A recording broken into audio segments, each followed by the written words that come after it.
Hey, what's up, everybody? Sarah here, and I'm back with the smack, and that's that. So in this video, I'm going to talk about what job you should get in finance if you're new to the industry or you're looking to break in. So there are a variety of different roles that you could get in the field of finance. There's investment banking, investment management, equity research, venture capital, private equity.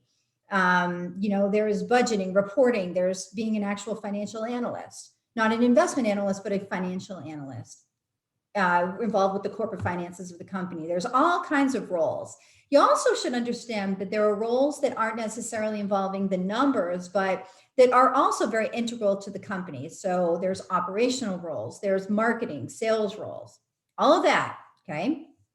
I know a lot of you are wanting to be portfolio managers that are watching this channel or get into equity research. And I'm going to tell you that not all of you are right for the job. So there are a few things that you'd want to consider. But the most important thing that you could do if you want to figure out what job is right for you in finance is you have to look within yourself. And I know that that sounds like a wishy-washy answer. And I know that you probably just want me to tell you, well, if your GPA is this, then you should get into investment banking. Or if you got through the CFA program in less than 5 years, then you should go be a portfolio manager. But the truth of the matter is that somebody has to hire you for these roles. And hiring is based on a number of factors, not just what it says on paper.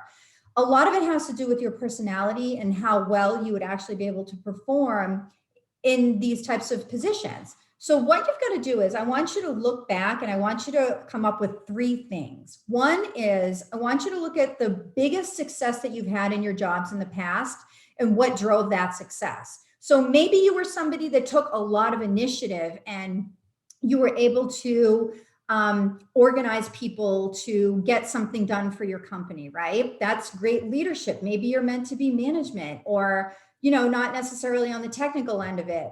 Maybe something more involving motivating people at the company, right?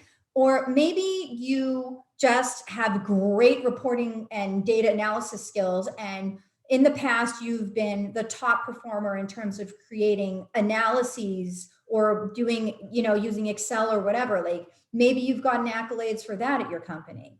Okay. Well, maybe you would be more suited for the technical type of a role. Not what you want or what you're passionate about, but you have to look at what your past performance really has been, because that's not going to change. Your tendencies as a human being, it doesn't care. You can want to be a portfolio manager. You could dream about it all that you want, but your tendencies as a human being are going to determine what makes you successful. And that's going to help you, knowing that's going to help you get the job, and it's going to help you keep the job too. Now, the second thing that you want to look at is you want to look at how much you're really willing to commit. Like I talk to people all the time and they want to be in portfolio management. And I'm like, are you willing to eat out of the trash can to get one of these jobs? Because that's literally how competitive it is. Like you have portfolio managers that are earning like millions of dollars a year, or investment banking. Okay. Like how badly do you really want it? What are you willing to do for it? Because I see people that aren't willing to get coaching, aren't willing to invest in themselves, aren't willing to work hard, stay up at night. Like some of the things, these are all things that I had to do when I was getting into it. Like I didn't just get these jobs easily. It was hard. There was a lot of obstacles to overcome. And if you're not down with that, then maybe one of these high paying, high gearing roles are not for you. And then the third thing that you want to look at is you want to look at what types of activities you don't have a problem with doing over and over and over again.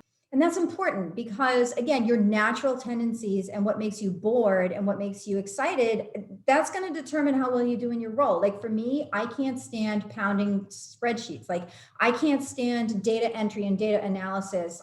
I would just be bored. I'm a financial person. I have designations, right? But I'm not an analyst. And it took me a long time to figure that out, but I'm just naturally suited for other things. I'm a words person, not a numbers person, so to speak. It took me a while to figure that out, and it was really painful. It really took me going through some jobs that I didn't do great at for me to figure out that I'm not the one to sit there staring at Excel sheets all day. And I'd hate to say it, but I think a lot of you are in that same position.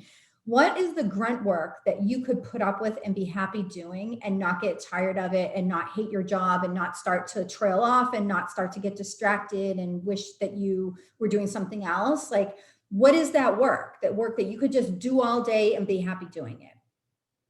It should be something you have to look at it through the lens of what is it within the work that I've already done. Like, don't be like, well, if I were to get a portfolio manager, I'd love to watch CNBC all day, or like whatever imaginary things you're going to be thinking you're going to be doing in these roles. No, I'm talking about reality. Like in the past, when you've had jobs, what has it been that you've been able to do over and over again flawlessly in terms of repetitive tasks? Okay, so that's what I have for you today. If you're interviewing, please purchase my emergency interview kit. You also may want to get my CFA, my free CFA study planners, and my free equity research models. You can join my mailing list to get that. All of these links are in the summary box below. Thanks for watching.